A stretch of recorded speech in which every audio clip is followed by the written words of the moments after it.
Good. Wow. Thanks for that. Lesson 48, 48.a, powers of trigonometric functions. These kinds of problems, there is one teeny tiny new concept. Actually, no, it's not even a new concept. It is a new notation.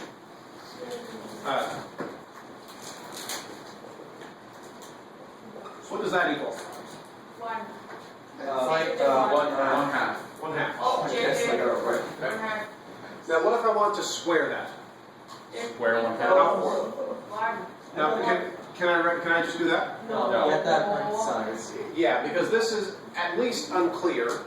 If it's not, and if you think it is clear, then what would I be squaring? The 30 degrees. Well, 30 degrees squared would be 900 degrees squared, which doesn't make any sense whatsoever. So in order for this to make sense, if I want to square whatever the sine of 30 degrees is, I would have to do parentheses like this. Well, so sine of 30 degrees is squared. Well, the sine of 30 degrees is 1/2, and then I can square that. And so it would come out to 1/4. So here's the new notation. This is the biggest new idea from this lesson. This right here, I can write, just because it's so much trouble to put these parentheses here. Mathematicians have decided, hey, why don't we abbreviate this, or just make a more convenient way of writing this? Why don't we just say, we'll just say sine squared 30 degrees. Wow. Well, can't you do that? They're not Genius. thinking two sine 30. All this means is the sine of 30 degrees, and then square that. Now, if you type that in your calculator, will it work? Probably not. If you're doing it with the calculator, you would have to do it this way. Figure it out. So sine squared of 30 degrees, that just means whatever the sine of 30 degrees is, squared. That's the new concept. That was a lot. Okay. Wow. This is rough. Now, so by extension, you can do that to any of the trigonometric functions: sine, cosine, tangent, secant, cosecant, cotangent. You can write squared like this, and what that means is you do that function on that angle, whatever number you get, then square that. This is just a more convenient way of writing this. Okay, with me? Yeah. So new concept, not a big deal at all. But what that does is that adds another layer of complexity to the problems that you all know and love so much. Okay, so let's take a look at an example here. 48.1. We'll start you easy. Sine cubed of negative 60 degrees. Negative right 3 over 2 cubed. So what this, if we deconstruct this a little bit, that means we are cubing whatever the sine of negative 60 degrees is. What's the sine of negative 60 degrees? Okay, let's just Negative right 3 over 2. Yellow. Oh, the yellow from the yellow. here, let's Every time. deconstruct this a little bit. Let's keep that in blue. So let's see. Sine cubed of negative 60 degrees. What's the sine? Oops, No. I had 3 over there. No, there we go. Okay. What's the sine of negative 60 degrees? Negative right 3 over 2. Okay. Why don't you try that? Or to put it another way, it's the sine of 60 degrees in quadrant 4. So the sine of 60 degrees is rad 3 over 2. In quadrant 4, sine is negative. And then whatever that is, we are cubing. How do you cube that? Well, one thing at a time. If we have a negative cubed, what do we end up with? Negative above. So it's going to be negative. What's radical 3 cubed? Nice. Rad 3. Almost. Negative 3 rad 3 over 8. Okay, you can read the book. Negative. What's rad 3 times rad 3 times rad 3? 3 rad 3. Rad 27. Rad 3. What? I think 2 cubed. Rad 3 times rad 3 times rad 3. 2 of those rad 3s are 3, with one more No. rad 3. It would be a radical 27. And 2 cubed is You're right, Caitlin. Eight. 8. Okay, so I have now cubed it. Is there anything else I need to do to simplify, reduce, anything like that? No? So I'm done with that one. I see. Am I saying I see or I see? Stop it. Is it? Okay. I see. was third quarter A. Number B here. If we do cotangent squared of 330 degrees.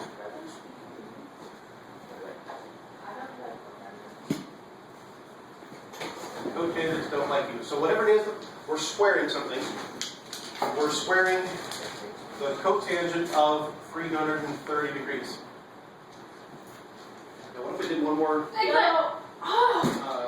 layer of cotangent is 1 over tangent, right? Yellow. Yeah. Cotangent is 1 over tangent. I agree. Alright, so what's the tangent of 330? Rad 3 over 2. Also, Rad 3 over 3. So what's the tangent? What's the tangent of 30 degrees? Rad 3 over 3. negative rad 3 over 3. Okay, so the tangent of 30 degrees is rad 3 over 3. We are in quadrant 4, where tangent is negative. And we need the reciprocal of that. It went 3 blurry. over rad 3. 3 rad 3 over 3. No, that's rad 3 over rad 3. Okay, hold on. Tangent of 330 is Steps. rad Steps. 3 over 3, and it's negative. And we need the reciprocal of that. And then we're going to square it. It's rad 3 then. Negative rad 3. Wait. Why are you number 6 going to over 48. Because it was cotangent. Oh, So tangent of 330 is negative rad 3 over 3. But we're doing cotangent, so Somewhere. we're still negative. But the reciprocal of that is we've got 3 over rad 3. And we need to square that.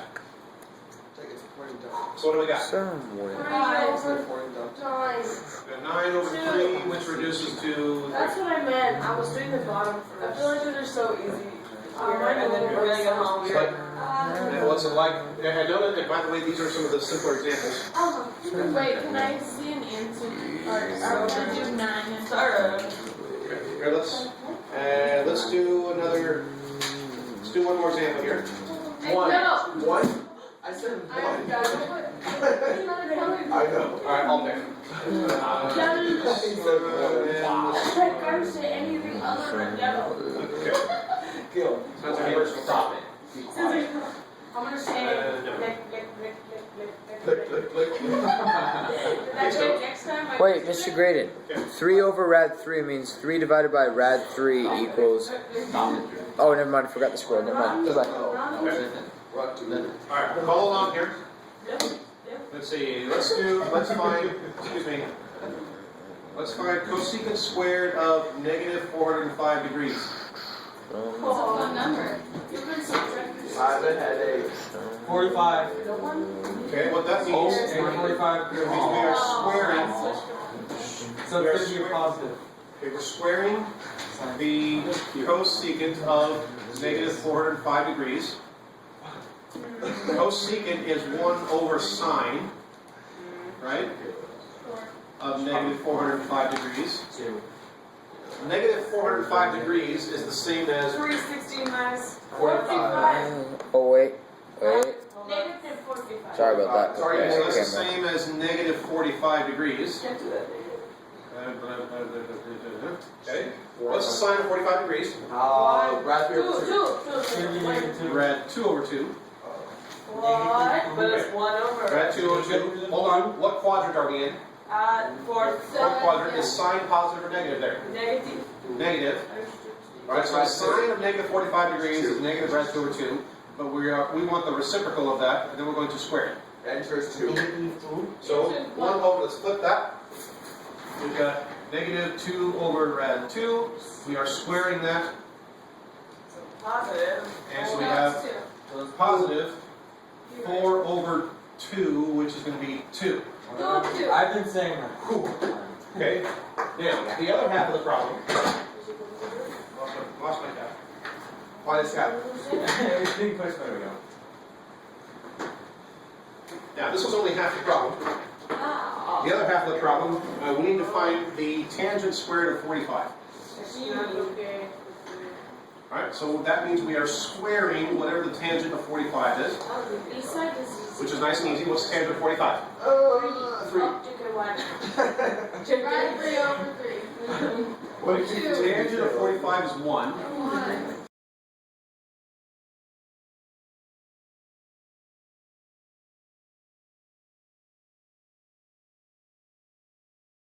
And I'm gonna bring this one down over here because the actual problem, pay attention. Take a look at example 48.2. The actual problem was cosecant squared of negative 45 degrees minus the tangent squared of 45. 2 minus 1. So this comes out to 2. Then we need to subtract this, which comes out to 1. So our answer to the, so we got 2 minus 1 equals 1. So after all that work, the answer is 1. At least it's not 0. Okay. That's true because that's somehow, 0. better-ish. Now, let me point out to you, the way I solved this problem, I did one thing at a time. I worked with, even though the problem was all of this whole thing here, I focused on each term and went through to figure out what this term is, and then I did what this term is, which is 1, and then I did the subtraction. When you're doing these problems, break them down. Do one piece at a time, and then put the pieces together. It might take several steps. You might have to use some space on your paper. I am so sorry, Brian. But it is worth it. So please, because you have to keep things straight. Quick question. And that is, yes. Where are we going to use this in like everyday life? Like, What a great place to wrap up the video. Goodbye, video. It is a